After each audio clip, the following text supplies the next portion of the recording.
बच्चों के लिए भी यही बात है कि pick one thing, decide what you want to do, और वो डिसाइड करें what you love to do, जो आपको अच्छा लगता है करने में। अगर आपके पेरेंट्स ने कहा डॉक्टर बनना है और आपको छुरी कांटे से भी चिढ़ है तो there is no point of being there, ठीक है, क्योंकि आप कभी भी दिल लगा के नहीं कर सकेंगे। जब आपका अपना ड्राइव नहीं होगा तो आप कहीं पहुंच नहीं सकेंगे। फिर देखिए, एक बच्चा जो है वो गवर्नमेंट के स्कूल में भी पढ़ के बहुत बड़ा तीसमार खान बन जाता है, और एक जो है बहुत ही फैंसी यूनिवर्सिटी से भी आके जो है ना वो निकम्मा ही रहता है। तो बहुत चीजें आपके अपने ऊपर भी डिपेंड कर रही होती हैं कि आप में क्या ड्राइव है, आप करना भी क्या चाहते हैं, आपका पर्पस क्या है। और it's very funny at times जब मेरे सामने सीवीज आती हैं जिन्होंने दुनिया की हर जगह पे हॉप कर लिया होता है। ये नई टैलेंट है और यंगर लॉट आ रही है, ऐसी बात नहीं है। और आजकल की जो जेनजी और अल्फा जेनजी जो हम कहते हैं सब बातें, तो वो ठीक है, जेनजी जो है वो ठीक है, एग्रेसिव है, और ठीक है उसकी हैंडलिंग जो है वो डिफरेंट है, बट यस वो there a lot more fast in terms of जो हमारा millennials का दौर था। That people must not run the company must run the people, that is the important thing। So I would say कि आज tech 4.0 का दौर आ रहा है, ठीक है, हम tech 3.0 पे भी पूरी तरह नहीं है, ठीक है ना। बहुत सारी कंपनीज अभी भी जो है HRIS भी नहीं कर रही हैं, ऑनेस्टली वो मैनुअल सिस्टम्स पे ही काम हो रहे हैं। कितने मशरूम एंटरप्राइजेस हैं यहाँ पे पाकिस्तान में, नहीं फॉलो कर रहे कि आपकी ऑडियंस जो है वो कैसे आप परसीव कर रही है, what kind of a content you giving them, what are they learning from them, what are they takeaways from there, ठीक है ना, what kind of a talk you are giving over there. So that is also very important. अस्सलाम वालेकुम everyone, I hope you all are doing great. आम आदमी हाजिर है आम आदमी पॉडकास्ट के एक नए एपिसोड के साथ। दोस्तों, आज की जो हमारी गेस्ट हैं इनका नाम है फरियाल शाहिद ख्वाजा। फरियाल जो है वो HR एक्सपर्ट हैं, और जिस तरह मैं समझता था कि HR का ताल्लुक जो है वो सिर्फ रिक्रूटमेंट से है, लेकिन आज जो हम फरियाल से बात करेंगे तो हम जानेंगे कि HR कहाँ पे किस किस तरीके से हेल्प आउट कर रहा होता है किसी भी कंपनी को, और इनका क्या रोल होता है उस सारी चीज़ों में। हम बात करेंगे फरियाल से ऑर्गेनाइजेशनल डेवलपमेंट के बारे में, NLP के बारे में, लाइसेंस हिप्नोथेरेपिस्ट भी हैं ये, तो इस बारे में भी इनसे बात करेंगे। तो बगैर किसी देर के चलते हैं और बात करते हैं फरियाल से। अस्सलाम वालेकुम फरियाल। वालेकुम सलाम जी। Faryal, thank you so much कि आज आपने हमारी पॉडकास्ट के लिए टाइम निकाला और इस एपिसोड के लिए हमें टाइम दिया आपने। तो स्टार्ट करेंगे फरियाल from your professional journey and your education. Acha, so it's been 18 years in the business now. So I've been working for multiple sectors, and particularly जिन industries में काम किया, आप समझ लें कि banking industry के लिए किया है, hospitality industry, development sector, and then my own consultancy. I've finally landed there as well, doing the entrepreneurship thing, and then academia as well. I've a little stint over there as well. So I've served the longest with the Harshu Group, and it was around a decade, तकरीबन 10 साल I have served there, and I got the opportunity to work in multiple areas and functions, जहाँ पे आप ये समझ लें मुझे बहुत exposure और visibility मिली, बहुत सारा जो है ना बहुत नए लोगों के साथ काम करने का मौका मिला, international bodies के साथ काम करने का मिला, because I was the pioneer in their development sector. So they used to park a lot of additional responsibilities on me. So for a few years, I was also looking after, as an additional charge, their marketing wing. So I was the focal person with the marketing agencies, external marketing agencies. So the whole, the process of starting from the tender opening and everything, comparatives of the, what you call that, the bidding they have put in, वहाँ से लेकर till executing in the whole launch campaigns. So they had this biggest 5 launch campaigns in my tenure. So I was part of that, and starting from the logo designing till the brand bible and the ending closure points of it. So ये बहुत learning इसमें आपकी रहती है. My जो actual studies and my expertise was in HR only. But when you get certain additional exposure, then you actually qualify for the leadership positions as well.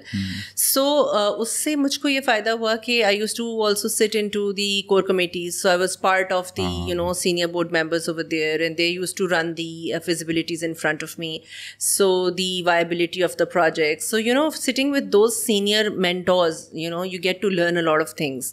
So then there you have to derive everything from the project feasibility only, and then फिर आपकी पूरी forecasting and everything derive होती है. So and also there were a lot of goras over there, so international exposure भी आपको कर रहा होता है. तो my direct reporting at one time was to one of the CDOs. He was Chief Development Officer, he was a gora over there. Then वहाँ पे बहुत सारा spa के लिए एक अलग जो है international specific role के लिए हायर किए होते हैं लोग. So it was altogether very very nice exposure over there, and I learned a lot from them. Then academia was again I was heading the North Wing for Dr. Farzana Feroz, and they had a very intense operational system over there. So it was altogether a very different exposure again. So जो operational intensity होती है और तो जितना उनका माशाल्लाह footprint है. So working in that environment also I've picked a lot of things. And also these people are those जो कि they want to invest in their businesses. इनकी legacies जो इतने सालों की ऐसी नहीं है. They are very particular and keen in leading the show, or in terms of scalability also they want to give the spread and increase the business, and the proper entrepreneurs. So getting the exposure from these kind of people and my other mentors as well was amazing. Then I got the opportunity to work with some of the multinational banks like Royal Bank of Scotland and Citibank. अब वो banks हैं जो कि pioneers रहे हैं in many products in the banking industry right now. So the culture over there was very different. The structure environment over there जो कि आपको आज भी local banks में नहीं मिलता after all these years. So I've been very lucky in terms of getting my foot into the right places. And then finally BRB is my family venture here. So this was a similar project like a development sector ka we did for Hashu. So it was very easy again to plug in, because it was a similar sort of a thing. And then I started off with क्योंकि मेरी अपनी expertise was in HR, so I wanted to do something of my own. So I came up with HR Visits, which is a 360 degrees consultancy program. तो फरियाल, आपने जैसे बताया कि आपकी education भी HR में स्पेशलाइजेशन थी जी, तो why you choose HR at that time? वो क्या रीज़न था आपको? या तो HR में शुरू से ही इंटरेस्ट था कि आपने पहले से ही अपना माइंड मेकअप किया हुआ था कि आपने HR में आना है, और फिर पढ़ाई के बाद तो ऑब्वियसली जब एक स्पेशलाइजेशन बंदे की हो जाती है तो फिर वो उसका कोशिश यही होती है कि उसी चीज़ में आगे अपने करियर को भी कंटिन्यू करे. तो आपने सेलेक्ट क्यों किया था HR? So obviously जब आप छोटे होते हैं, you're into your younger ages, तो शायद इतनी अंडरस्टैंडिंग नहीं थी. बट अगर मैं अब यहाँ से फ्लैश बैक करूँ तो I can easily see that कि it was a very good decision. Reason why कि HR is a backbone for any company. Not just saying it because अब तो बहुत फंक्शन से ये कहते हैं कि we are the backbone, but backbone in terms of कि आपका जो HR का फंक्शन है बेसिकली, वो उसके अंदर जो ह्यूमन कैपिटल है वो हर फंक्शन के अंदर काम कर रहा है. सो होलिस्टिकली अगर देखा जाए तो वो सभी लोग जो अलग अलग फंक्शंस में हैं वो they're landing back into the core function which is the HR function. ठीक है, तो उनकी ड्राइविंग फोर्स कौन हो रही होती है? वो पीछे से वो हो रहा होता है जो आपके अथॉरिटीज़ के साथ काम करके बन रहा होता है. देन अगेन जब आप कॉर्पोरेट गवर्नेंस लेकर आते हैं वहाँ पर, तो बिजनेस ट्रांसफॉर्मेशन और बिजनेस डायरेक्शन सेट होती है इसी डिपार्टमेंट से सेट होती है हमेशा. आपने कौन से डिसीजन ऐसे लेने हैं जो आपके बिजनेस को ऊपर लेके जाएंगे, और कौन से ऐसे जो आपका शिप पूरा डुबा देंगे. तो ये वहाँ से इस्टेब्लिश होती हैं चीज़ें. सो आप अगर ओनली गट फीलिंग पे या एडहॉकिज्म पे काम करेंगे या नेपोटिज्म के साथ फेवरेटिज्म ब्लू आइड लोगों को साथ लेके चलेंगे, then definitely your business is going nowhere for sure. ठीक है, अगर आप राइट साइजिंग को साथ लेके चलेंगे और आप ऑर्गेनाइजेशनल डेवलपमेंट और स्ट्रक्चर पूरा फ्रेमवर्क उस तरह से बनाएंगे जो आपके बिजनेस की नीड्स और गोल्स को सपोर्ट करेगा, ओनली देन आपकी फ्लाइट जो है वो ऊपर की तरफ जाएगी, आपका फुटप्रिंट भी बढ़ेगा, स्केलेबिलिटी भी होगी, और maybe you might get global as well. ठीक है, सो MNCs हैं आजकल, कितनी अच्छी एग्जांपल्स हैं हमारे पास पाकिस्तान में भी, लेकिन वो यही है कि उन्होंने कुछ ना कुछ ठीक किया, और वो ठीक यहीं से किया होता है कि उन्होंने स्ट्रक्चर और फ्रेमवर्क सही बिठाया होता है. People must not run the company, company must run the people. That is the important thing. होता है क्या है कि कोई एक साहब होते हैं जिनको इतनी अथॉरिटी मिल जाती है कि वो आपका पूरी तबाही फेर देते हैं, क्योंकि क्योंकि हमारे यहाँ तो फिरौनियत वैसे ही बहुत ज़्यादा है, ईगोज बहुत बड़ी है. सो जो है वो दिस इज़ वेरी इंपॉर्टेंट कि आप बहुत अर्ली ऑन इन चीज़ों को फिक्स कर लें. और अथॉरिटीज़ और लीडरशिप स्किल्स जो हैं are very important for any entrepreneur. अच्छा, हमारे यहाँ जैसे देखा जाता है कि एक मल्टीनेशनल कंपनीज हैं और एक हमारे यहाँ सेठिया स्ट्रक्चर चलता होता है. तो आपको क्या लगता है कि हमारे यहाँ HR को लाइक MNCs तो I am very much sure कि वो तो फॉलो करते हैं, बट क्या ये हमारी जो लोकल कंपनीज हैं, जो लोकल सेठ जो हैं, वो क्या HR को वो इम्पोर्टेंस आज देते हैं कि उनकी नज़र में HR की वो इम्पोर्टेंस है आज या नहीं? देखिए, अगर तो मैं डाटा की बात करूं जो कि ड्राइव हो रहा है, ट्रेंड्स हम देख रहे हैं, तो हाँ इम्प्रूवमेंट ज़रूर है. अबाउट 5 to 6% की इम्प्रूवमेंट आ रही है एनुअल. ठीक है, लेकिन बात ये है कि दैट इज़ नॉट इनफ. आज भी जब हम, क्योंकि अभी मैं अपनी कंसल्टेंसी भी रन कर रही हूँ, मैं बहुत सारी पोजीशंस के लिए अगर HR के स्पेशली रिसोर्सेज को जब इंटरव्यू करती हूँ ना, तो मुझे उस कंपनी की हालत बहुत अच्छे से नज़र आ जाती है कि एक ऑफिसर लेवल का बंदा है जो डायरेक्ट सेट को रिपोर्ट कर रहा है और पेरोल फाइनेंस देख रहा है. खत्म HR आपका यहीं पर ही. तो ये तो this is no HR, this is not the HR we know. ठीक है ना, इसमें बहुत डेप्थ है. तो मैं यही कहूँगी कि अगर ठीक है आपका ROI आपको इजाज़त नहीं देता कि आप कोई बहुत एक्सपेंसिव रिसोर्स हायर करें ऑन अ परमानेंट बेसिस, आप ना करें. हायर अ कंसल्टेंट जो कि आपको एक स्ट्रक्चर ऑफ फ्रेमवर्क एटलीस्ट बनाकर दे दे, आपको राइट रिसोर्स प्लग इन करके दे दे, जो कि इम्प्लीमेंटेशन और कंप्लायंस कर दे. There must be a very important element of internal auditing जो हर एंटरप्रेन्योर को अपने सिस्टम में प्लग इन जरूर करना चाहिए. I won't call them set any more, but ये कि एंटरप्रेन्योर्स को एक ऑडिटर जरूर रखना चाहिए, क्योंकि अंदर इतना कुछ हो रहा होता है आपकी कंपनी में कि आपको नहीं पता चलता, जो कि ओनली ट्रांसपेरेंसी आएगी जब आपके इंटरनल ऑडिट्स होंगे. And also I would say कि आज टेक 4.0 का दौर आ रहा है. ठीक है, हम टेक 3.0 पे भी पूरी तरह नहीं है. ठीक है ना, बहुत सारी कंपनीज अभी भी जो है HRIS भी नहीं कर रही हैं. ऑनेस्टली वो मैनुअल सिस्टम्स पे ही काम हो रहे हैं. कितने मशरूम एंटरप्राइजेस हैं यहाँ पे पाकिस्तान में, नहीं फॉलो कर रहे. तो लेकिन ये बात तो आपने बिल्कुल सही कही कि अगर उनका बजट नहीं है तो वो कंसल्टेंट को कोई हायर कर लें, बट इसके लिए सबसे पहले तो ज़रूरी ये है ना कि वो उस कंसल्टेंसी को हायर करने की या उस बंदे को रखने की इम्पोर्टेंस को फील तो करें. अगर वो ये सोचते हैं कि हमें ज़रूरत ही नहीं है, तो फिर तो वो किसी के पास जाएंगे, बल्कि कोई उनके पास जा भी रहा होगा तो वो उसको भी रोक देंगे, शव ऑफ कर देंगे. देखिए, अभी तो दौर बड़ा जो है टेक्नोलॉजी का दौर है. आपके हाथ में पूरी दुनिया है. इट्स लाइक गूगल जो आ गया है आपके पास. अब आप टिकटॉक भी देख रहे हैं, लिंक्डइन पे भी हैं, यूट्यूब पे भी हैं. अब तो इतनी ज़्यादा अवेयरनेस आ गई है कि ऐसा नहीं होना चाहिए कि उनको ना ये बात समझ में आए कि स्ट्रक्चर इदारा आपकी अपनी कंपनी को ही बेनिफिट करेगा. एक अगर स्ट्रक्चर्ड प्रोसेस से चलेंगे तो it will only benefit your own company. This is so important कि इसको जितना प्रेस किया जाए, जितना एम्फसाइज किया जाए, उतना कम है. तो कैसा आपको कैसा फीडबैक मिलता है जब आप लोकल लोगों के साथ जाके मिलती हैं या लोकल कंपनीज के साथ जाके आपकी बात हो रही होती है? तो डू यू थिंक कि उनको रियलाइज करवाना पड़ता है आज भी द इम्पोर्टेंस ऑफ HR? देखिए काशिफ, मैं आपको एक बात बताऊं कि चाहत है, एक स्पार्क है. सही. अब वो स्पार्क वहां रह जाता है जब टेबल पे बिल आता है. ठीक है, या जब ये नजर आता है कि वो इतने पैसे देने, ओके चल रहा है यार, चलाओ, हम तो कमा रहे हैं, हम तो धंधा कर रहे हैं, हम तो सेल्स है और ये है वो है, यू नो.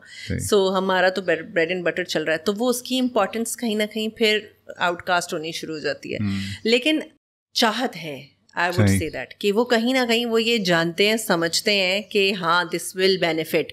और अगर उनको सही बंदा कैप्चर करने के लिए मिल जाए, इन्फ्लुएंस करने के लिए मिल जाए, जो समझा के उनको बताए कि how important it is for your own company, तो मेरे ख्याल है समझ जाएंगे. और बहुत रोल आपके इंटरनल HR का होता है इसके अंदर.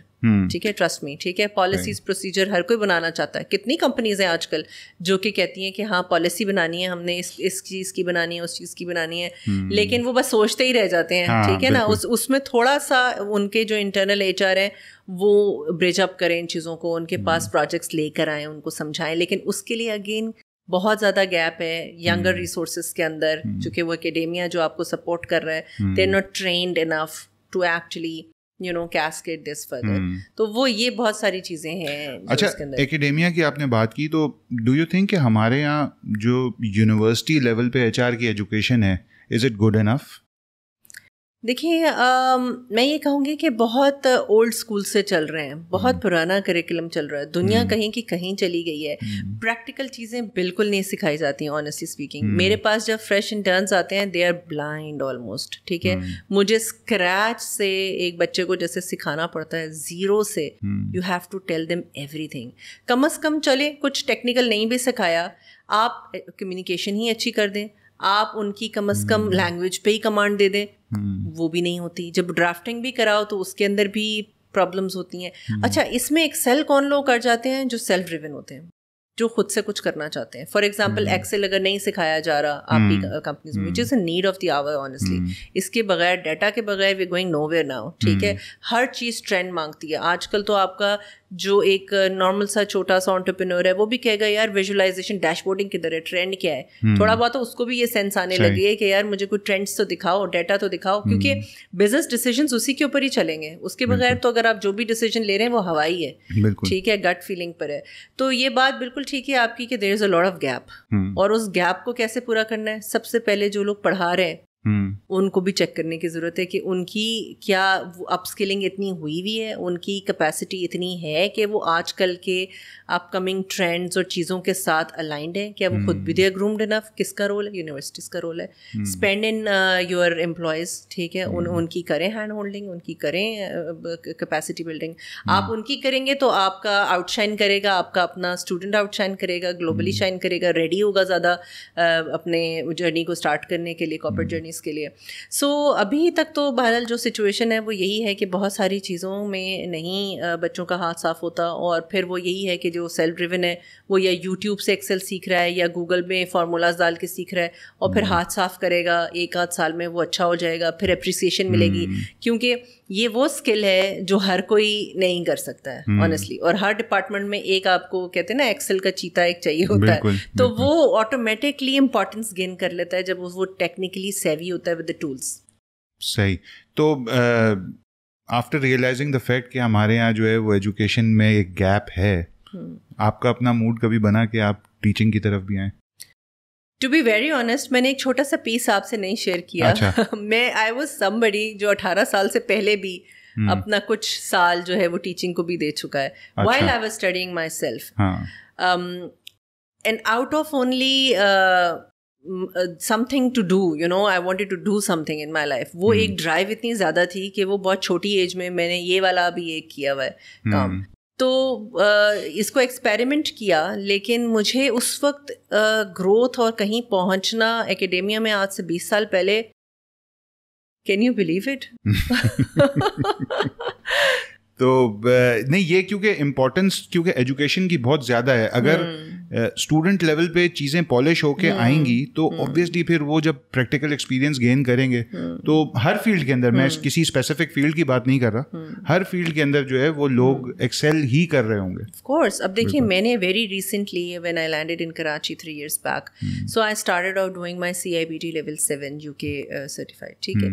सो वो इसीलिए किया कि इतने सालों के एक्सपीरियंस के बाद भी मुझे लगा कि एक इंटरनेशनल एक्रेडिटेशन जो है इट्स सो इम्पॉर्टेंट, जो आपके स्किल को मजीद पॉलिश करेगी, आपको ज़्यादा विजिबिलिटी भी देगी, रिकग्निशन भी देगी, और ये चीज़ें ज़रूर ऑप्ट करनी चाहिए। अभी यहाँ पे श्रेम है, CIPD है, HR रिसोर्सेज के जितने भी बच्चे, मैं उनसे जरूर कहूँगी, ये फैंसी सर्टिफिकेशन बोलते ज़रूर हैं लेकिन इनका इम्पैक्ट है, इंटरनेशनल ग्लोबल इम्पैक्ट है, सो यू मस्ट डू। और आजकल तो आप देखें जो भी एड्स भी निकल रही होती है उसमें लिखा हुआ भी होता है कि प्रेफरेबली सर्टिफाइड फलाना और फलाना, ठीक है, ये दिया होता है।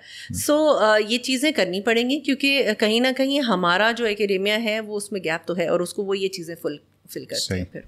अच्छा, आपने फरियाल बात की थी HR विजिट से रिलेटेड, जो आपकी अपनी कंपनी है, तो इसके बारे में ज़रा बताएं ना। क्या 360 डिग्री आपने हमें बताया, तो बहुत सारे लोगों के तो सुन के सर पे से गुजर जाता होगा कि 360 डिग्री HR है क्या, तो इसमें ज़रा डिटेल हमें बताएं तो। जी श्योर। अच्छा, it is an HR consultancy, और इसमें हम HR रिलेटेड सारी सर्विसेज प्रोवाइड करते हैं, ठीक है। 360 इसलिए कहते हैं कि इट्स एन होलिस्टिक सोल्यूशन। तो आप देखते होंगे मार्केट में इट्स वेरी ईजियर, जो लोग ऑलरेडी इस फील्ड में हैं, जो कंसल्टेंट्स हैं, वो इस बात को बहुत ईजिली अंडरस्टैंड करते हैं कि ग्रैबिंग अ ट्रेनिंग और a project of a training में और वर्कशॉप्स इज़ रिलेटिवली ईजियर.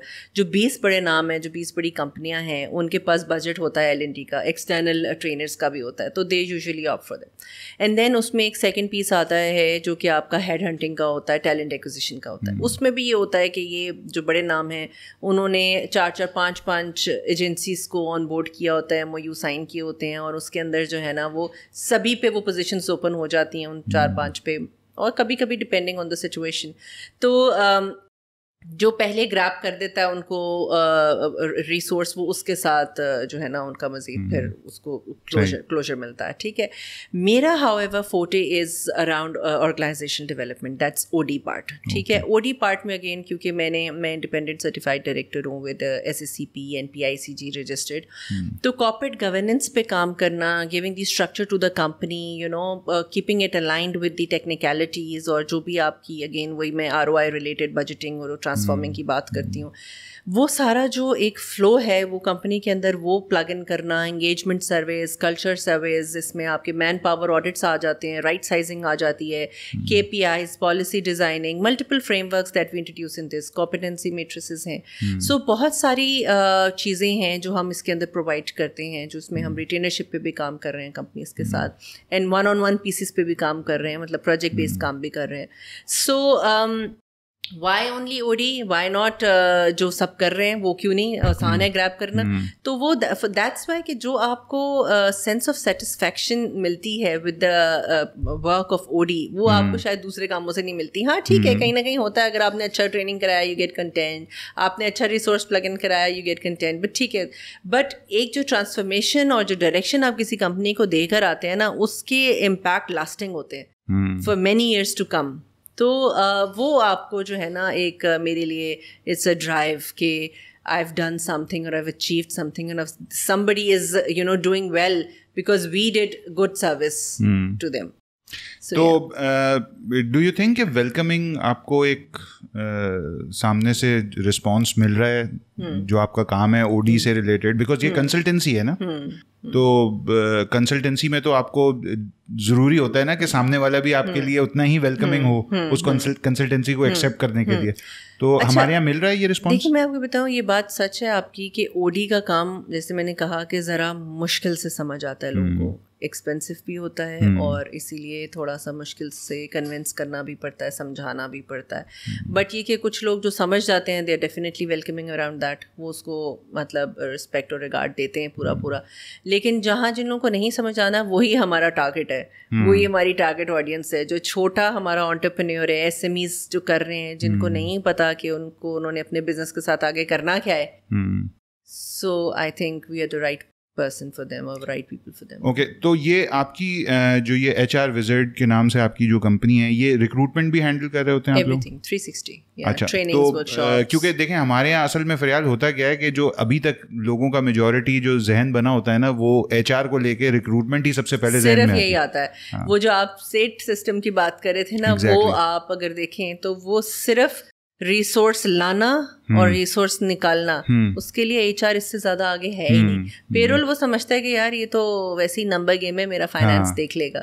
बाकी ऑपरेशनल काम वो एडमिन रिलेटेड लोगों से करा लेते हैं. तो वो उनको HR सिर्फ यही नजर आता है कि इनसे मैंने टैलेंट एक्विजिशन करानी है या हंटिंग करानी है. और वो भी फिर जब माइंडसेट ऐसा, लीडरशिप ऐसी होती है ना, तो नीचे HR के रिसोर्स भी बेचारा बड़ा माठा सा होता है. तो वो फिर जब खुद उसका एक्सपोजर नहीं है, जब खुद उसके अंदर स्पार्क नहीं है, तो वो क्या पुल करके लाएगा. फिर आपकी फेस वैल्यू पे लोग आते हैं. बिल्कुल. तो कितना मुश्किल होता है फरियाल ये रिक्रूटमेंट के प्रोसेस को देखना. लाइक मतलब आजकल देखें, मुझे बिल्कुल इस बात का अंदाजा है कि पाकिस्तान के अंदर जिस तरीके की सिचुएशन है, we are going through a brain drain phenomena right now.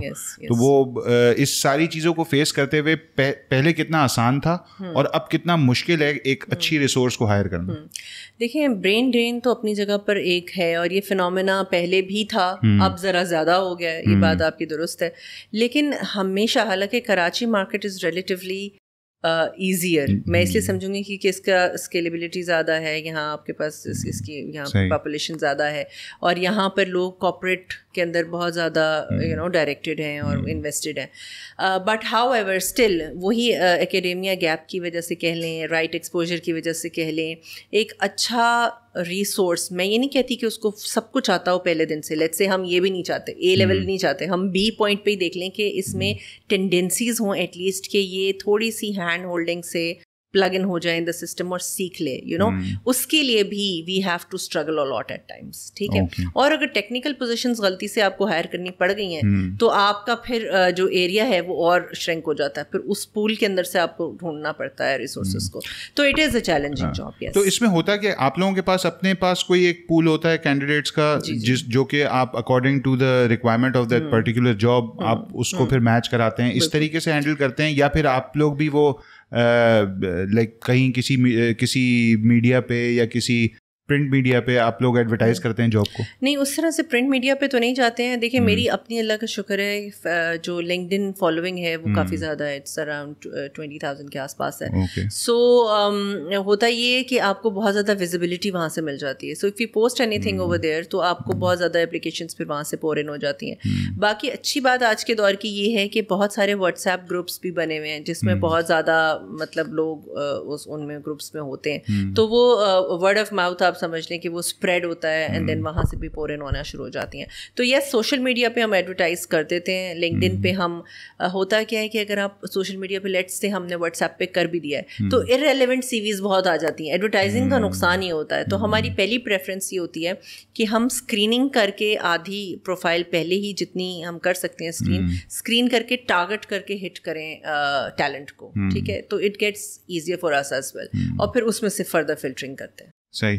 तो टैलेंट मिल रहा है आराम से हमारे यहाँ? टैलेंट जो अगर कोई फ्रेश टैलेंट की बात करता हूँ मैं, तो do you think it's available? ऐसी बात नहीं है कि पाकिस्तान में टैलेंट नहीं है. टैलेंट है. ये बात पहले ये लोग कहते थे ना कि पाकिस्तान में टैलेंट होता था, अब नहीं है. नहीं, टैलेंट है और यंगर लॉट आ रही है. ऐसी बात नहीं है. और आजकल की जो जेनजी और अल्फा जेनजी जो हम कहते हैं सब बातें, तो वो ठीक है. जेनजी जो है वो ठीक है, एग्रेसिव है, ठीक है, उसकी हैंडलिंग जो है वो डिफरेंट है. बट यस, वो there a lot more fast in terms of जो हमारा मिलेनियंस का दौर था. सो बिल्कुल जान है, लेकिन उसको पॉलिश कैसे करना है, उसको लेके कैसे चलना है, वो अगेन आपको स्ट्रक्चर में पुट करनी होती है. मैं हमेशा एक बात करती हूँ कि एक रिसोर्स है वो एक कंपनी में इंतहाई बुरा परफॉर्म करता है और शायद टर्मिनेट भी हो जाता है, और वही जो फजूल सा एक आपने समझ लिया था एक रिसोर्स है, वो दूसरी कंपनी में जाके चौके छक्के मार रहे हैं. क्यों? Why? What happened अचानक से?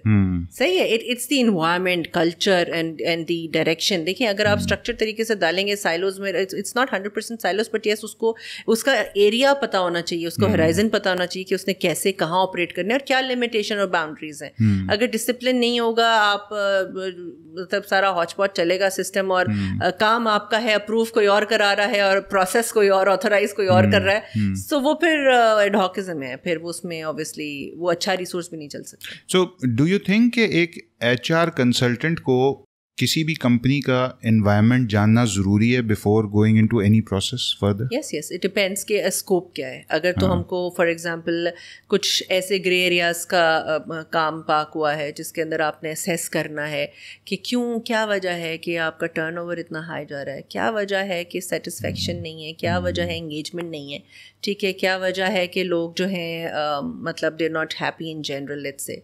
तो वो सब आपको पल्स लेनी पड़ती है ऑफ द एनवायरनमेंट. लेकिन ये पल्स लेना आसान नहीं है ना फरियाल. अगर आप किसी को बैठ के आप ये बताएं कि यार आपका टर्न अराउंड इतना हाई क्यों है, आपकी एनवायरनमेंट ऐसी क्यों है, तो सबसे पहले तो वो उस चीज को एक्सेप्ट कर भी रहा है या नहीं कर रहा? वो तो ये बोले कि यार हमने तो आपको रिक्रूटमेंट के लिए हायर किया है ना, आप अपना काम करें और जो है वैसे रहने दें. ये आप उसकी बात कर रहे हैं जिसने आपको प्रोजेक्ट दिया है? अच्छा, नहीं, देखिए, हम अपनी बाउंड्री से तो बाहर नहीं आ सकते. अगर तो उसने सिर्फ हमें टीए का काम दिया कि हमें रिसोर्स प्लग इन करो, तो उसका एमओयू ही डिफरेंट होता है. ठीक है ना, कि हम फिर उसके लिए सिर्फ वही काम करते हैं. लेकिन अगर वो हमें ओडी रिलेटेड कोई टास्क देता है और उसके स्कोप में ये एरियाज आते हैं जो भी मैंने आपको सारे बताए, फिर उसका एक पूरा प्रोसेस है. फिर आपके क्वेश्चनेयर्स होते हैं, फिर फ्रेमवर्क्स हैं, एंगेजमेंट ड्राइवर्स होते हैं, अलग अलग दुनिया में 8-10 बड़े बड़े फ्रेमवर्क्स हैं, उनके फिर ड्राइवर्स होते हैं, आपके स्कोप के हिसाब से उनको अलाइन किया जाता है.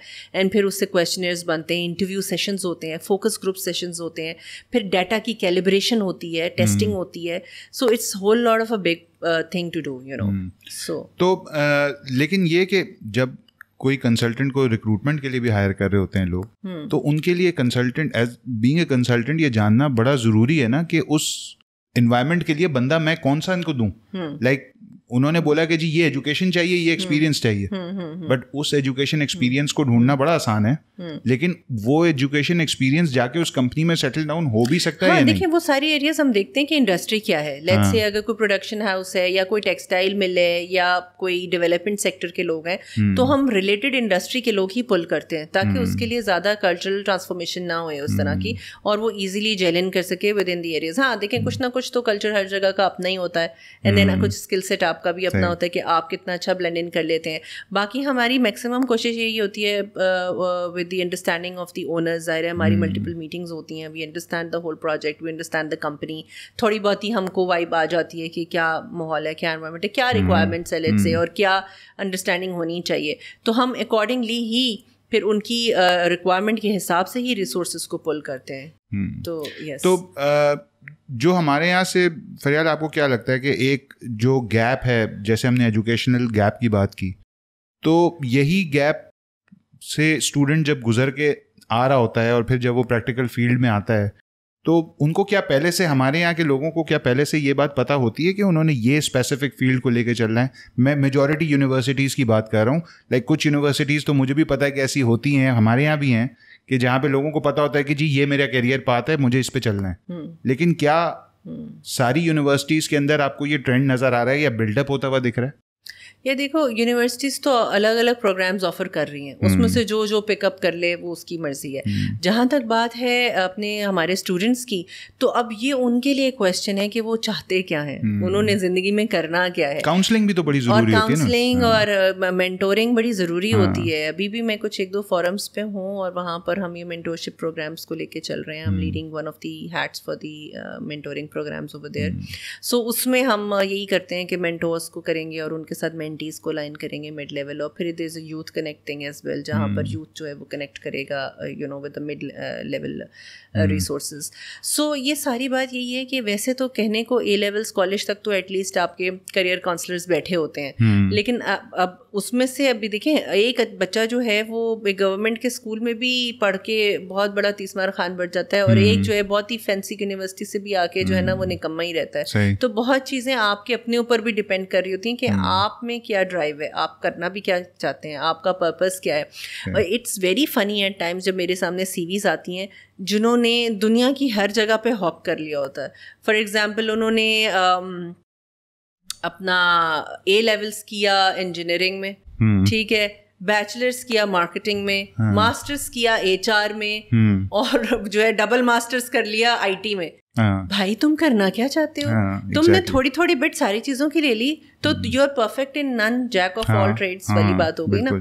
तो अब आप होता क्या है, बिकता क्या है? बिकता वो है जो एक्सपर्ट लेवल चीज़ होती है, जो टेक्निकल एक्सपर्टीज होती है वो सेल होती है. सो आप अपनी प्रोडक्ट पे काम करें कि आप स्पेशलाइज सर्विसेज क्या ऑफर कर सकते हैं. सरफेस लेवल ऑफर करेंगे काम तो फिर सरफेस लेवल ही रिस्पॉन्स आएगा. आप अपने आप को इतना पॉलिश करें, इतना ग्रूम करें, इतना एक्सपर्ट लेवल पे लेके जाएं एक ही चीज़ के अंदर. Pick one thing. एंटरप्रेन्योरशिप के अंदर भी यही बात होती है कि आप 10 काम ना करें, आप एक काम करें, और चाहे सोच लें कि वो जो भी आपने करना है वो एक के अंदर पूरा फोकस और एनर्जी डालें और कंसिस्टेंसी के साथ मार खाते रहें चाहे, लेकिन लगे रहें, क्यों इवेंचुअली एक दिन ऐसा आएगा कि टेबल्स टर्न अराउंड होंगी for sure. That's the belief system. तो वो आपने अपना एफर्ट और एनर्जी पुट इन करना होता है. और बच्चों के लिए भी यही बात है कि pick one thing, decide what you want to do, और वो डिसाइड करें what you love to do, जो आपको अच्छा लगता है करने में. अगर आपके पेरेंट्स ने कहा डॉक्टर बनना है और आपको छुरी कांटे से भी चिढ़ है तो there is no point of being there, ठीक है, क्योंकि आप कभी भी दिल लगा के नहीं कर सकेंगे. जब आपका अपना ड्राइव नहीं होगा तो आप कहीं पहुंच नहीं सकेंगे. सही. तो NLP फरियाद आपकी प्रोफाइल में गो थ्रू कर रहा था तो मुझे उसमें चीज़ें ज़रा देखने को मिली थी. NLP के बारे में थोड़ा सा बताएं ना. क्या आजकल बहुत ज़्यादा सुनने में आ रही है ये चीज़ और लोग बहुत ज़्यादा इस चीज़ पे बात कर रहे हैं. तो टू अंडरस्टैंड द बेसिक्स कि एक आम आदमी भी उसको समझ सके, तो NLP बेसिकली बताएं ना क्या है. NLP is neuro linguistic programming basically. तो it is a language of your brain basically. So मेरा एक ये बड़ा गिला है एकेडेमिया से अगेन कि बचपन में उन्होंने हमको हर दुनिया की चीज़ पढ़ाई, यहाँ तक कि सिंध में है तो सिंधी भी पढ़ाई और सऊदीया में है तो अरबी भी पढ़ाई, ठीक है। लेकिन किसी ने जो है बायोलॉजी में सारे बॉडी पार्ट्स पढ़ा दिए, ब्रेन भी पढ़ा दी कि क्या हेमिस्फीयर कौन सा क्या काम करता है, लेकिन how does your mind operates, आपके दिमाग की क्या लैंग्वेज है, वो कैसे, वो कौन सी ज़बान समझता है, वो ये अरबी उर्दू नहीं समझता, उसकी एक अलग चीज़ है, जो टेक्निक्स होती हैं जो जिनसे आप उसको प्रोग्राम करते हैं, और it's all about wiring and then rewiring it, ठीक है। आप अपनी प्रोग्रामिंग जो करते हैं, जहाँ फोकस डालते हैं, वही चीज़ आपके लिए ग्रो कर जाती है। क्यों कहते हैं कि ह्यूमन ब्रेन जो है it's not utilised fully at the optimum capacity of its. Einstein भी है तो 10 से ज़्यादा % नहीं देते उसको कि दिमाग उसने कितना यूटिलाइज किया। साइंटिस्ट के लिए ये बात होती है, एक आम आदमी 4-5% करता है। सो क्योंकि हमारा दिमाग इज वेरी वास्ट। बहुत चीज़ें वो हैं जो आपने उन अनटैप्ड एरियाज हैं ब्रेन के जो कभी आपने अंडरस्टैंड ही नहीं किए। आप अगर इसकी एग्जांपल अगर मैं आपको दूं कि अगर एक आप ऐसे बंदे से बात करें जो शायद कभी स्कूल नहीं गया और आप उसको बिठा दें अपने साथ, आप थोड़ी देर के लिए असेस करें और आपको ये नज़र आएगा कि उसका जो होराइजन है या उसका जो बाउंड्री सिस्टम है वो बहुत छोटा है। उसकी वो दुनिया और उसका जो सोच का अंदाज है वो इतना लिमिटेड है कि वो उससे बाहर बेचारा सोच ही नहीं सकता, क्योंकि वो कभी उससे बाहर आया ही नहीं। सो अगेन कमिंग बैक कि आपका जो दिमाग खुलता है, जितने होराइजन और टेपेस्ट्रीज के अंदर आप जाते हैं, so it is another world, it is another language. और आपको इसकी एक आधा पोर्शन ज़रूर होना चाहिए जो आपकी माइंड लैंग्वेज बताए कि how to read body languages, how to discuss and communicate with people, how to set goals, how to rewire your brain like with affirmations. आपका नेचुरली, आपको किसी हिप्नोसिस की ज़रूरत नहीं है, आपकी नेचुरली बॉडी थीटा वेव्स में चली जाती है। सो यस, आप जिस वक्त सुबह को जागते हैं तो right after waking up for another 20 minutes आपका ब्रेन जो है वो naturally theta hypnotic brain wave state में होता है। सो वट एवर एफर्मेशन और जो आप उसको सजेशंस पोर इन करेंगे एट दैट टाइम, वो आपकी ब्रेन की प्रोग्रामिंग वैसी हो जाएगी और ऑटोमेटिकली वट एवर यू से फॉर नेक्स्ट 21 days आप उसके बाद अपनी ट्रांसफॉर्मेशन देखिएगा।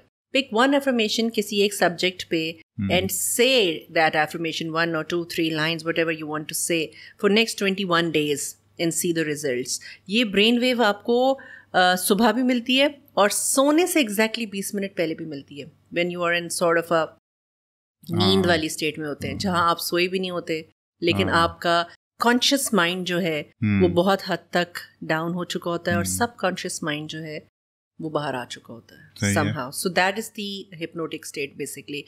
So NLP आपको ये वाली चीजें सिखाता है जो आपने शायद पहले ना सुनी हो। ये बात मैंने भी नहीं सुनी थी, honestly speaking मुझे नहीं पता था। मैंने अपनी जिंदगी में कभी affirmations नहीं बोली हैं, बट जो हमारी मेंटोर थी she said कि affirmations नहीं करते तुम लोग।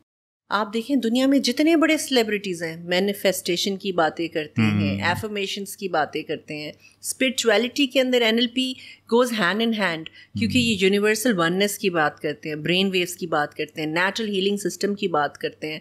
सो this is an amazing genre to explore. This is everybody should know this. आपने वेदर आपने अपना गोल सेटिंग के लिए करना है, आपने अपना, मेरा तो HR mate has supported me a lot because you know एक तो नेचुरल एबिलिटी भी थी क्योंकि हमने इतने साल ही पीपल पर्सन होने की वजह से लोगों को अंडरस्टैंड करना और इंटरव्यूज में स्क्रीन करना ही हमारा काम था। But you know having this additional skill set in you, आप लोगों से बहुत बेहतर से कनेक्ट कर सकते हैं। अब बहुत सारी आपकी इंट्यूटिव एबिलिटीज़ बढ़ जाती हैं। Whatever you are thinking in your head, I can read your mind most of the times, not every time of course, but बहुत टाइम मैं आपकी बॉडी लैंग्वेज से रीड कर लूँगी कि यार ये क्या सोच रहा होगा, या इसका प्रॉब्लम अभी आधी बात की है तो I would be able to grasp the crux of it कि यार क्या मसला है, you know. So that kind of ability you can get when you learn and you're trained into the NLP. And NLP से आप life coach भी बनते हैं. So that's wisdom of life भी अगर आपके पास है तो again you become the life coach, you give the counseling sessions. So for the corporate people public speaking में बहुत हेल्प करती है आपको। एंग्जाइटीज़, 5 तरह के स्ट्रेसेस होते हैं, ये जो इमोशंस होते हैं ये आपके सॉर्ट आउट होते हैं विद दी NLP थेरेपीज़, ठीक है, जिसमें सैडनेस है, ग्रीफ है, स्ट्रेस है, एंग्जाइटीज़ है, फियर है। तो ये सब चीज़ें जो है ये आप कर सकते हैं। NLP में एक और चीज़ भी आती है जिसको कहते हैं टाइमलाइन थेरेपी, तो I am certified for that as well. So what happens is this कि आपके जो कहते हैं ना चाइल्डहुड ट्रॉमा रह गया है, और कोई एक चीज़ है जो बचपन में आपके दिमाग में किसी तरीके से डिसओरिएंटेड रह गई है, लेट्स से, और उसके साथ आपने पीस नहीं किया, और फिर बड़े होने तक, और फिर चाहे आपके अपने बच्चे हो गए and that still remains the same with you, limiting beliefs आ जाते हैं बिकॉज ऑफ सम इंसिडेंट। तो होता क्या है कि हम आपकी ब्रेन स्टेट में आपको उस फ्रेम में वापस ले जाते हैं टाइमलाइन थेरेपी के थ्रू, जहां आप उस इंसिडेंट में वापस आ जाते हैं and you feel the same day, the same moment, and you relive it actually, and then consciously हम उस situation से आपकी दोस्ती कराते हैं, so that you make peace with it, whatever it is।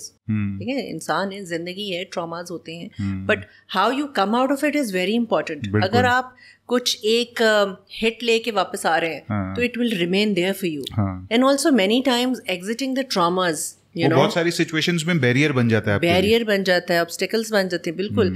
और जब तक आप उस ट्रॉमा को रिलीज नहीं करेंगे वो इमोशन आपके साथ स्टे करेगा, एंड दैट इज डेंजरस। ठीक है ना, लोग नहीं समझते हैं। एंड मेनी टाइम्स NLP छोड़े, मैं कहती हूँ इंसान का एक नेचुरल मैकेनिज्म है। आप देख लेना, कैथार्सिस वही है, इमोशन रिलीज है। आपको एक लिसनिंग एयर ही मिल जाए तो आप आधे से ज्यादा अनवाइंड हो जाते हैं। आप कहते हैं यार मेरी कोई सुन तो ले, यार मेरा कोई मसला तो सुन ले। तो कैसे NLP आपको प्रोफेशनली आपको किस तरीके से हेल्प आउट कर रही है, या किसी भी इंसान को प्रोफेशनली कैसे हेल्प आउट करेगी? देखिए, सबसे पहले तो आपका गोल सेटिंग में काम करती है, आपका फोकस बनाती है, that what you want to do in life.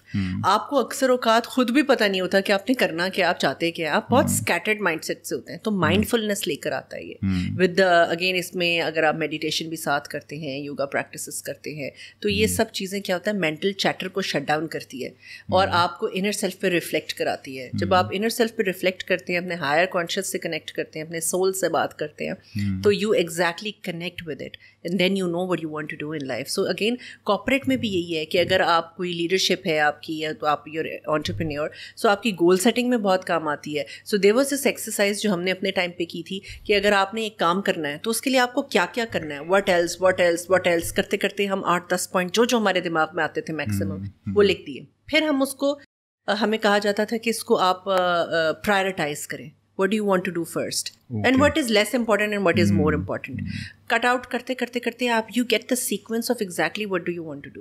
So there are proper techniques and formalities, सारी जो structured तरीके से इन चीज़ों को किया जाता है। तो do you think कि ये बहुत ज़्यादा important है किसी आम इंसान के लिए भी? super important। आप देखें, बाकी एक जो हमारे पास एक रिपोर्ट आई थी उसके मुताबिक 550 सिर्फ साइकाट्रिस्ट हैं within our country right now. ठीक है, अब ये जो थेरेप्यूटिक वाले आ जाते हैं ये उससे भी कम है फिर, क्योंकि क्लिनिकल तो there to prescribe the medicines and everything, but ये तो बाहर के मुल्कों में तो बहुत ट्रेंड है थेरेपीज़ का, और ऑनलाइन सेशंस भी होते हैं। ये आप अपवर्क, फाइवर पे चले जाएं, इतने बैठे हुए हैं वहाँ पर भी।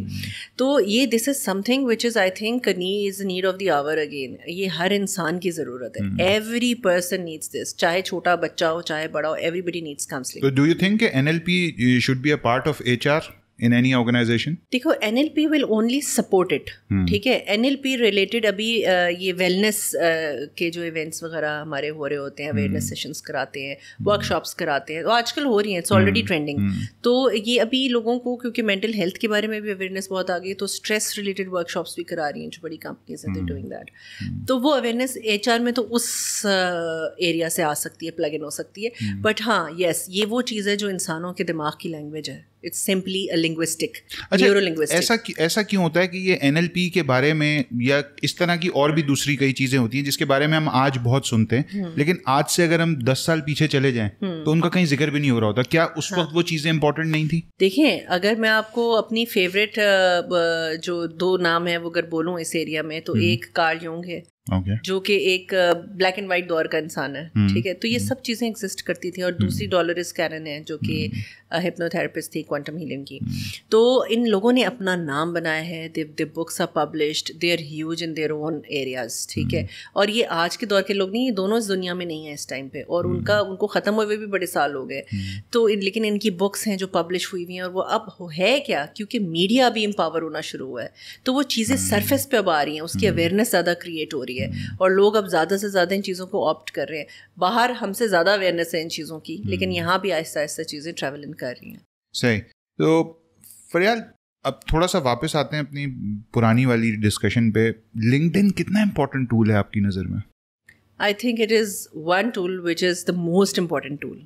अगर मैं अपनी पर्सनल बात भी करूं तो kind of visibility I have got from the LinkedIn only. No other medium can give you that, because एक तो देखिए the whole corporate world is sitting over there, the maximum bigger or smaller entrepreneurs are over there, ठीक है। तो सारा पढ़ा लिखा तबका आपका it's over there, और उसमें एक moral ethics भी आ गई हैं लोगों को। ये पता है it is not a networking site as such, ठीक है, it is a proper professionals की site, और उस पर बात सिर्फ काम की होती है, ठीक है। तो in terms of learning, developing, you know, cascading maybe at times, and then also creating visibility, branding yourself, it is all very convenient over there. अब क्या होता है कि the kind of content you put in, that is also very important, कि आपकी audience जो है वो कैसे आपको perceive कर रही है, what kind of a content you're giving them, what are they learning from them, what are their takeaways from there, ठीक है ना, what kind of a talk you're giving over there, so that is also very important. तो क्या LinkedIn को सिर्फ job searching के लिए या फिर फॉर द रिक्रूटर और for HR manager job posting के लिए यूज़ करें, या और भी उसके कोई यूज़ हैं? नहीं, मैंने जैसे कहा कि it is I think a platform जिससे आप पूरी दुनिया से कनेक्ट कर सकते हैं बैठ के, ठीक है। आप अगर दुबई के एरिया में कौन सी कॉन्फ्रेंसेज हो रही हैं, क्या काम हो रहा है, आपके मेंटोर्स क्या कर रहे हैं, बड़े बड़े लोग क्या कर रहे हैं इस एरिया में, ये सारी विजिबिलिटी आपको वहाँ से मिलती है। तो हम इफेक्टिवली यूज़ कर रहे हैं लिंक्डइन को हमारे यहाँ पे? नहीं, बिल्कुल हो रहा है, ऐसी बात नहीं है, बिल्कुल हो रहा है। लिंक्डइन बहुत इफेक्टिवली यूज हो रहा है, और यहाँ हमारी अलग है, जिस तरह की आवाम है very strangely they also behave on these sites, ठीक है ना, वो उसको प्रोफेशनल तरीके से ही लेके चलते हैं। आई थिंक कि हर कोई वहाँ पर जो अपने स्टेटस या अपना कंटेंट लगा रहा होता है या अपनी ऊँची, तो वो चाहते हैं कि हमें लोग पॉजिटिवली ले। बिकॉज़ जितना मैं समझता हूँ, you will have to draw a line between LinkedIn and Facebook. Yes, of course, it should not be any other social media platform, it is a professionals का platform of corporate world visibility and networking and all. अब देखिए यहाँ पर अगर let's say कोई बहुत बड़ा market में नाम है जिससे मेरी और रसाई नहीं है किसी तरह भी, लेकिन लिंक्डइन एक वो प्लेटफॉर्म है जहाँ हो सकता है कि वो मुझे कनेक्ट कर ले या मुझसे टाइम ले ले। ज़रूरी नहीं हर इंसान का नंबर आपके पास हो। आजकल बहुत लोग जो है वो आपको लिंक्डइन पे अप्रोच कर रहे होते हैं, इवन एम्प्लॉयर्स ऑल्सो। आप अपनी जैसे प्रोडक्ट की पैकेजिंग करते हैं, एम्प्लॉयर्स उस हिसाब से आपको परसीव करते हैं, एंड आपका पूरा करियर उस पर डिपेंड कर रहा होता है। सही। तो you are licensed hypnotherapist also? Yes. ठीक है, क्या मुझे आपसे डरना चाहिए? मैं असल में नहीं, उस तरह डरना नहीं चाहिए आपको, क्योंकि there is a difference between ये जो स्टेज हिप्नोटिस्ट होते हैं, उनकी टेक्निक्स बहुत डिफरेंट होती है, और उनसे वाकई डरना चाहिए। सही। तो क्या चीज़ है ये license hypnotherapist, and why you go for that licensing? देखें, एक नेचुरल इंक्लिनेशन भी होती है आपकी, एक इंट्यूटिव एबिलिटी होती है। मुझे जो है ना, it always use to attract me वैसे भी, बट जब मैंने इसको एंटर किया, ये क्वाड सर्टिफिकेशन के अंदर मैंने इसका भी लाइसेंस साथ में लिया, I really enjoyed that. And one of the mesmerizing events that happened in the very first few sessions, जहाँ पे एक intervention करनी थी हमको, और उसके अंदर I volunteered for that intervention. It was with the pendulum basically. So I had this amethyst का coiled pendulum, ठीक है, and then on the divinity board, yes or no or maybe वाला जो board होता है, उस पे we had to practice it with the mentor, ठीक है। So उसमें आपकी जो brain की और आपके जो soul की, जो higher कॉन्शियस की जो एबिलिटी है वो उसमें निकल के आ रही होती है। तो there were many other students, but जिस तरह रिस्पॉन्ड मेरा पेंडुलम कर रहा था ना, everybody was witness to it. तो मैं उनको कह रही थी कि शायद पास्ट लाइफ्स में कहीं मैं हिप्नोटिस्ट ही रही होंगी या हिप्नोटिक हीलर रही होंगी शायद, the way it was responding that day. So I could feel कि मेरी जो आइज़ हैं, they were all getting burning sensation जो एनर्जी मैं उस पेंडुलम में पुट इन कर रही थी और the kind of responses it was giving me, तो that was very mesmerising for me myself. लेकिन जिस तरह से परसीव किया जाता है कार्टून्स में और सारी चीज़ों में कि एक बंदा पेंडुलम लेके आपको बेहोश कर देगा, तो इट्स नॉट लाइक दैट. ऐसा बिल्कुल भी नहीं है. ये एक थेरेपी है बेसिकली. और एरिक्सन की जो हिप्नोथेरेपी है हमने बेसिकली उस पर प्रैक्टिस किया हुआ है. There other forms as well. तो जो एरिक्सन्स की जो है उसके अंदर ये होता है कि आपको स्टोरी टेलिंग के थ्रू ये थीटा की जो आपकी थीटा ब्रेन वेव्स की फ्रीक्वेंसी होती है उसमें ड्रॉ इन करते हैं. और जब आप उस हिप्नोटिक स्टेट में एग्जैक्टली आ जाते हैं, then we put in the suggestions in your mind and then इसको आपने, there are multiple sessions in that, आपको वो सेशंस लेने पड़ते हैं. देन आप अपने फोबियाज के साथ सेटल हो सकते हैं, आप अपनी किसी भी लिमिटिंग बिलीफ के साथ सेटल हो सकते हैं. पेन थेरेपीज इससे सेटल होती हैं. इसमें कोई प्रोमिसेस नहीं होते हैं again, because these are therapies of course, this is no medication. But ये कि हाँ, इसके थ्रू बहुत सारी आपके एरियाज जो हैं वो सॉर्ट इन होते हैं. So yes. तो आपकी क्लाइंट बेस बढ़ाने में ये थेरेपीज आपको हेल्प आउट कर रही है, यानी कि मतलब किसी क्लाइंट के सामने अगर आपने झुलाना शुरू कर दिया पेंडुलम, तो लाइक वो पता है, इससे सबसे पहले हमें क्या करना होता है, हमें किसी का जब हम हिस्ट्री लेते हैं तो फिर उसके साथ हमें रैपो पहले बनानी होती है. इट्स नॉट वेरी इजी कि कोई इतना जल्दी गिवन करके थीटा वेव में चला जाए. उसके साथ आपको पहले रैपो और बिल्डिंग करनी होती है. So once they are confident and comfortable with you, only then हम डिफरेंट तरीके की टेक्निक्स देखते कि किसको क्या टेक्निक सूट करेगी इन देयर स्पेसिफिक प्रॉब्लम. और फिर जहाँ पे हमें लगेगा कि ये वाली टेक्निक जो है अगर एंकरिंग से या रीफ्रेमिंग से, टाइमलाइन थेरेपी से नहीं हो रही है, देन मे बी हम एक रिजॉर्ट पे जाके हिप्नोथेरेपी के थ्रू करेंगे. सो उसके भी एक पूरा स्ट्रक्चर है, फॉर्मेट है, और फिर उसमें हम उसको इस तरह से लेके चलते हैं. तो फरियाल, सारी चीज़ों पे आज जो हमने बात की मुझे तो बड़ा अच्छा लगा, और चीज़ें जो है वो नई सीखने को मिली, नए पर्सपेक्टिव से चीज़ों को देखने का मौका मिला आपसे बात करके. तो एनी फाइनल मैसेज फरियाल, मतलब related to anything that can relate to the aam aadmi? आम आदमी से मैं यही कहूँगी कि अपने आप को जो है एज अ प्रोडक्ट देखें. अपने आप को एक तो वैल्यू सिस्टम को अपनी ठीक करें, अपनी प्रोडक्ट को ऐसा बनाएं कि वो लोग जो हैं उसके अंदर बिलीव कर सकें. हुज़ूर सल्लल्लाहु अलैहि वसल्लम की भी यही बात थी कि वो पहले अपने आप को करेक्ट करते थे और उसके बाद दूसरों को नसीहत करते थे. हमारे यहाँ सारे डॉक्टर्स और एडवाइजर्स हैं, बट खुद पे काम करना जो है ना वो लीस्ट फेवरेट काम है. तो अपने आप पे सबसे पहले काम करें, अप स्किल करें, रीस्किल करें, अपने आप को पॉलिश करें, ब्रांड करें, नए से नई चीज़ें सीखें, ईगोज़ को थोड़ा कम करें, सच की तरफ ज़्यादा आएँ और झूठ को ज़रा भूल जाएं, क्योंकि यही सारी चीज़ें जो माशरे के अंदर हमारा पूरा निज़ाम और वैल्यू सिस्टम को ख़राब कर रही हैं. So this is very important I think. तो thank you so much Faryal कि आपने टाइम निकाला. और अगेन शुरू में तो मैंने आपका शुक्रिया अदा किया ही था इस कन्वर्सेशन के बाद कि मुझे कुछ नई चीज़ों को नए तरीके से देखने का मौका मिला. एंड आई एम श्योर कि जो लोग ये प्रोग्राम देखेंगे, जो हमारी पॉडकास्ट देखेंगे, वो भी एक नए तरीके से अब चीज़ों को देख पाएंगे. Thank you so much for coming. Thank you very much for having me. जी दोस्तों, तो ये था हमारा आज का एपिसोड. आई होप कि आज की जो कन्वर्सेशन हुई मेरी और फरियाल की, ये आप लोगों को पसंद आई होगी और कुछ सीखने को मिला होगा. जिस तरह मुझे कुछ नई चीज़ों के बारे में पता चला और कुछ नई चीज़ें सीखने को मिली, तो ये NLP और हिप्नोथेरेपी और ये सारी चीज़ें हमें नई हमारे लिए आई होंगी, और किस तरह इनकी एप्लीकेशन होती है हमारे जॉब पे या हमारे करियर पे. तो वीडियो को लाइक करें, चैनल को सब्सक्राइब करें, सोशल मीडिया प्लेटफॉर्म्स पे फॉलो करें हमें, और ख्याल रखें अपना. Until next time, keep learning, keep growing and keep making a difference. This is the Aam Aadmi signing off. Allah Hafiz.